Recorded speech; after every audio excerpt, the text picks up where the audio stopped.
दोस्तों, आप सभी बच्चों के लिए त्रैमासिक परीक्षा का पेपर आ चुका है। यानी कि आपकी जो त्रैमासिक परीक्षा है कक्षा 12वीं वाले बच्चों की, उसके सभी विषय के जो पेपर्स की महत्वपूर्ण अपडेट है वो मैं यहाँ पर आपको दूंगा। यहाँ आज मैं आपको हिंदी विषय का ये जो पेपर बताने वाला हूँ, इसमें आपके 4 सेट बताऊँगा। आप सभी बच्चे चैनल को सब्सक्राइब करके रखना, क्योंकि आपके लिए जो मैं बताता हूँ वो 101% एग्ज़ाम में देखने को आपको मिलता है। आज कक्षा 12वीं हिंदी का ये सेट ए है, जिसका संपूर्ण सॉल्यूशन आप सभी बच्चों को मैं बताने वाला हूँ।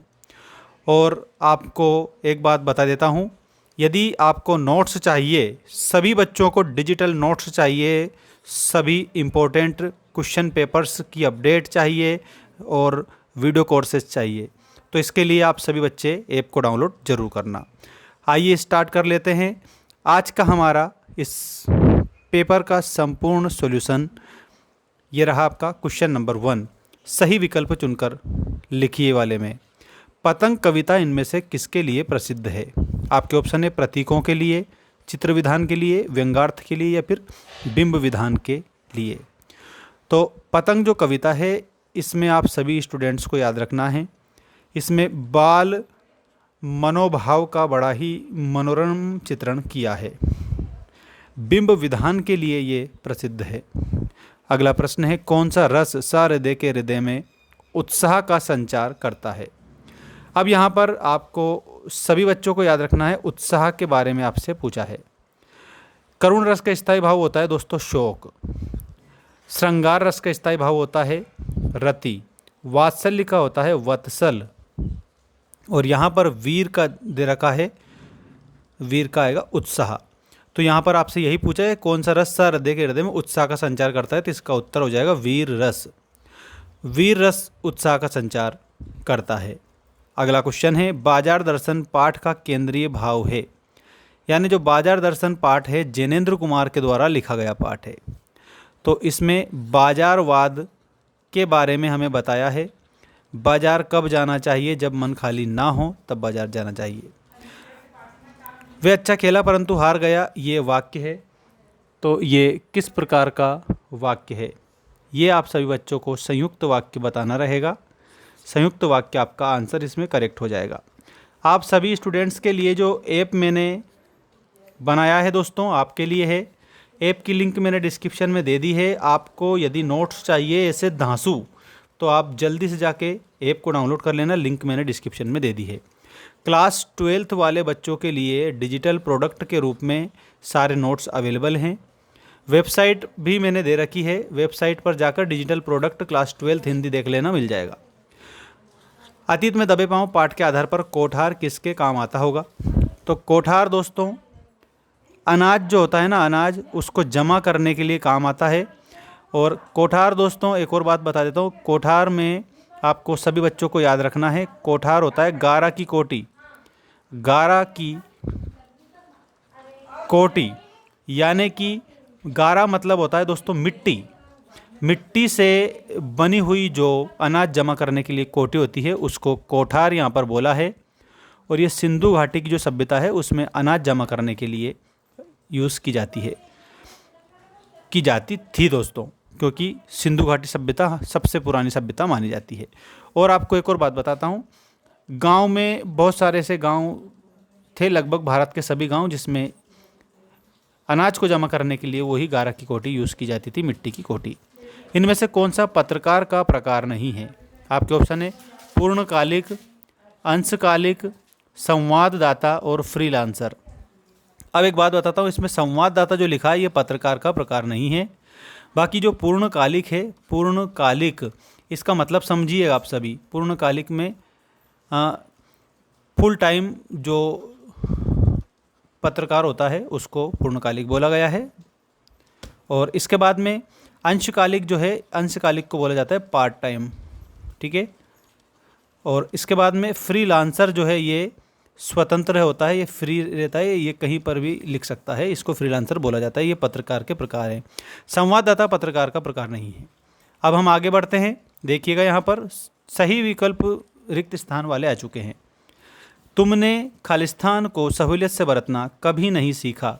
आपके ऑप्शन है भाषा, व्यवहार और बोली। आपका करेक्ट होगा, तुमने भाषा को, इसमें आएगा भाषा, भाषा को सहूलियत से बरतना कभी नहीं सीखा।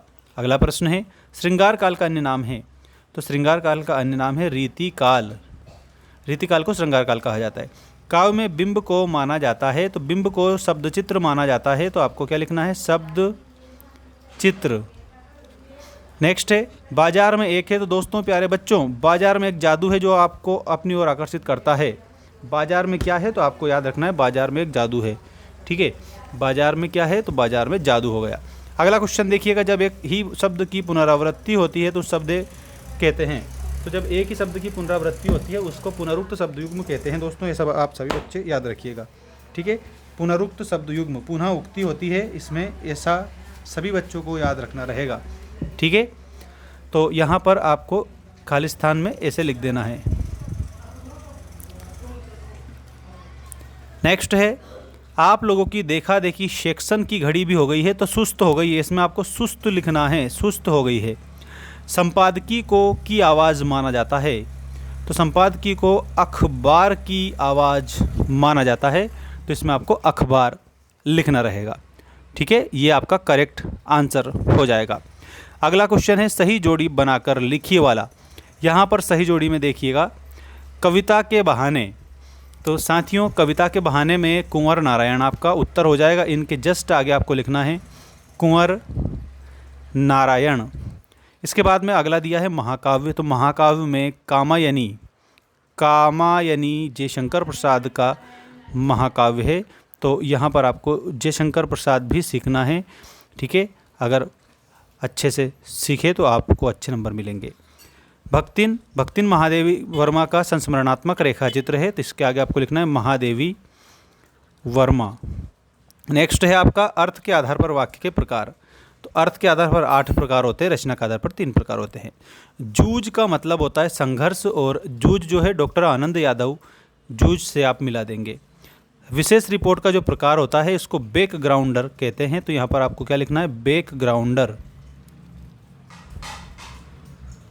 ये विशेष रिपोर्ट का प्रकार हो जाएगा। अब आप इसका स्क्रीनशॉट तो ले ही ले। अगर आपको नोट्स चाहिए तो आपके लिए ऐप है, ऐप की लिंक मैंने डिस्क्रिप्शन में दे दी है, वहाँ पर आपको सभी बच्चों को नोट्स PDF फॉर्मेट में मिल जाएंगे, और नोट्स के साथ साथ आपको वीडियो कोर्स भी वहाँ पर देखने को मिलेगा, मोस्ट इंपॉर्टेंट वीडियो वहाँ पर देखने को मिल जाएंगे।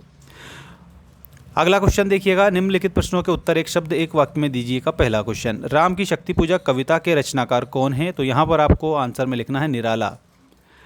निराला का पूरा नाम है सूर्यकांत त्रिपाठी निराला, और निराला दोस्तों छायावाद के कवि हैं, छायावाद जो है इसके कवि हैं निराला।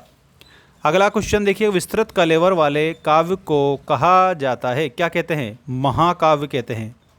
विस्तृत कलेवर वाले काव्य को महाकाव्य कहते हैं। ठीक है, जैसे कि कामायनी, और कामायनी के अलावा रामचरितमानस भी महाकाव्य है। एकांकी में कितने अंक होते हैं, तो एकांकी जो है ना इसमें 1 अंक होता है, 1 अंक की गद्य की विधा को एकांकी कहा जाता है। बद्री केदार यानी बद्रीनाथ केदार के रास्ते कैसे हैं, तो ऊबड़ खाबड़ हैं, ऊबड़ खाबड़ एवं पथरीले यानी पत्थर भी है वहाँ पे। गागर में सागर भरना मुहावरे का अर्थ लिखिए, यानी कि थोड़े में अधिक कहना, थोड़े में अधिक कहना, जैसे बिहारी ने अपने दोहों में गागर में सागर भर दिया है। इसके बाद में दोस्तों प्यारे बच्चों यहाँ पर आपका अगला क्वेश्चन है, रोजी रोटी की तलाश में आए यशोधर पंत को किसने शरण दी, तो इसमें आएगा किशनदा ने उन्हें शरण दी थी। नेक्स्ट है HTML का फुल फॉर्म क्या है, तो इसमें hyper text markup language is the full form of HTML, तो इसमें आपको लिखना है हाइपर टेक्स्ट मार्कअप लैंग्वेज।